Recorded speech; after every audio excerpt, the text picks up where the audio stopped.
Hi, Team Vikings. Here we are, week 9 for our ELA activities. So I'm going to go over a lot of stuff. So please make sure that you are following along so you are not confused and you know exactly what I'm asking you to do.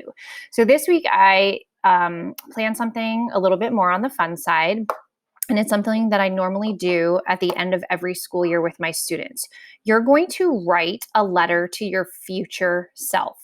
And the idea is that when you are a senior in high school, I will mail your letter to you.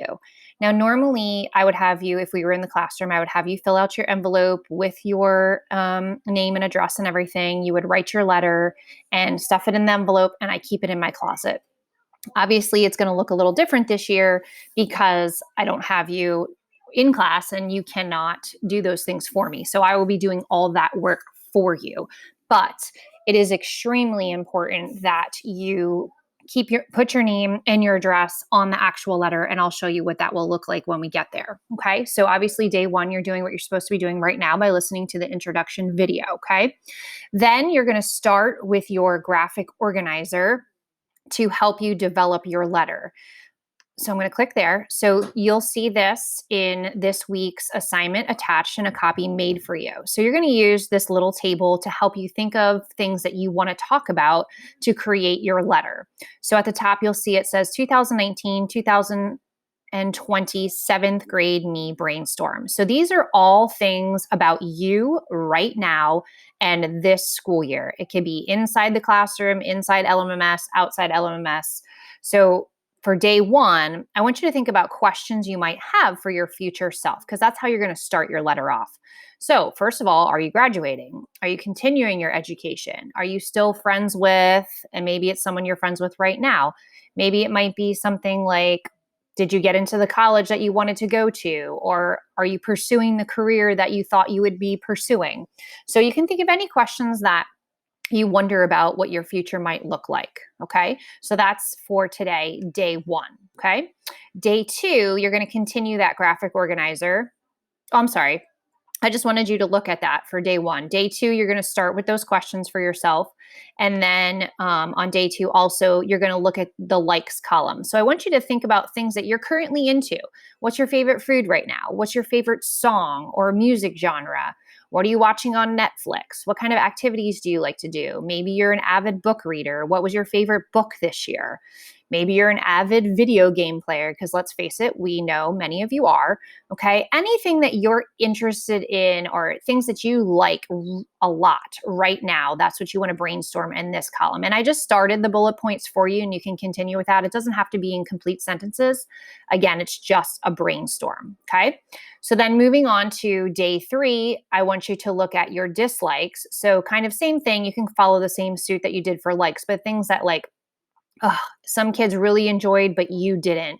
Or something maybe you discovered you really didn't like. Maybe you tried a certain activity and you found out it wasn't for you. Maybe you started the year doing it and then you moved on to something else.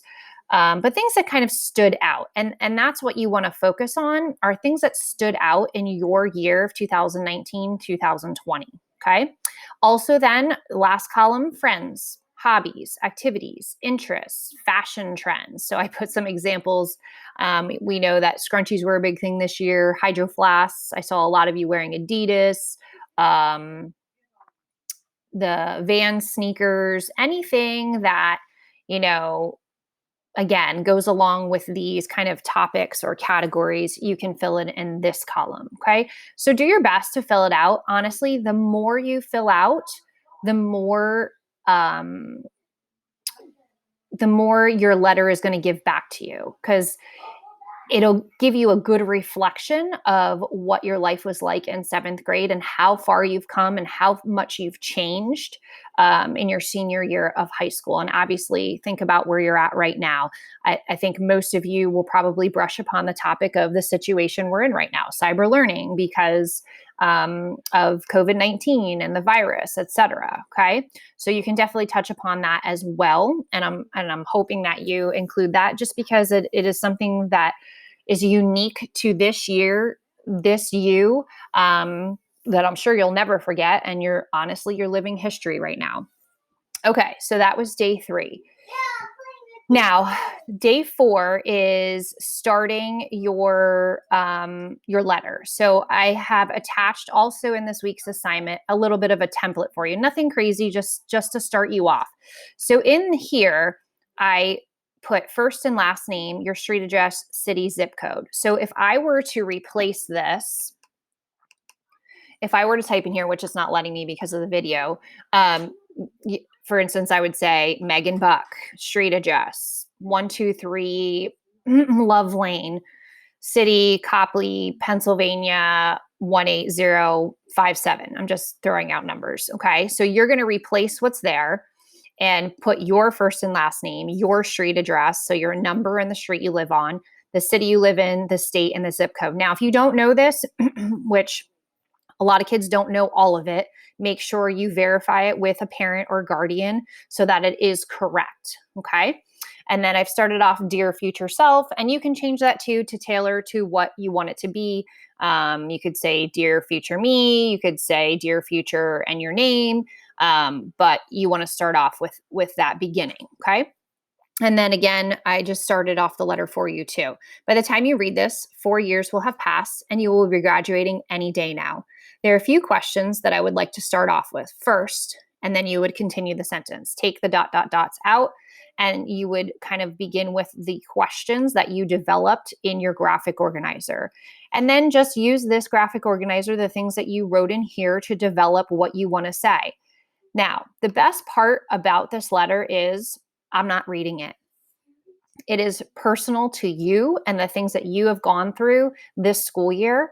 Obviously, I'm going to have to look at the name. That's it when I go to fold it up and put it in an envelope and put your address on. But I will not read your letter because it, like I said, it's private, it's personal to you, and I will be mailing it right before you graduate of your senior year.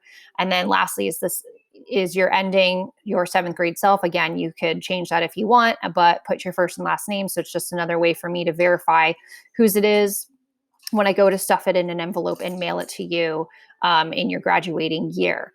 Now, if yours goes past this onto the next page, that's fine, but please try to keep it to 2 pages. So it's not too cumbersome when I go to do these your graduating year and put them in envelopes and mail them. Okay. Now, I know a lot of kids say, well, what if I move? Or what if I'm not here anymore? The thing that you can do is you can email me. If you change address, but you're still in the district over the next couple of years and you remember this letter, you can definitely shoot me an email, let me know, and I can either just share it with you through Google Drive, or I can mail it to your new address and change it. Or you find, that some of your friends are getting their letters and you haven't gotten yours. You can reach out to me and I will try my best to get it to you if it wasn't returned to me. Because if it doesn't, if a letter gets returned, it would be returned to the school because the envelope will have the school address on it. Okay. So then day 5, using the graphic organizer again and the letter template, you will finish your letter and submit it by Friday, May 29th. So obviously I'm looking for completion of this when I go to look at everybody's work. But again, I am not reading your letter. Obviously, try to keep it appropriate and kind of honor system here, but I will not be reading your letter. So the more you write, the more you're going to get out of it when you receive your letter your senior year. And I think it's a pretty cool idea. And some kids last year did this, I think in 4th or 5th grade.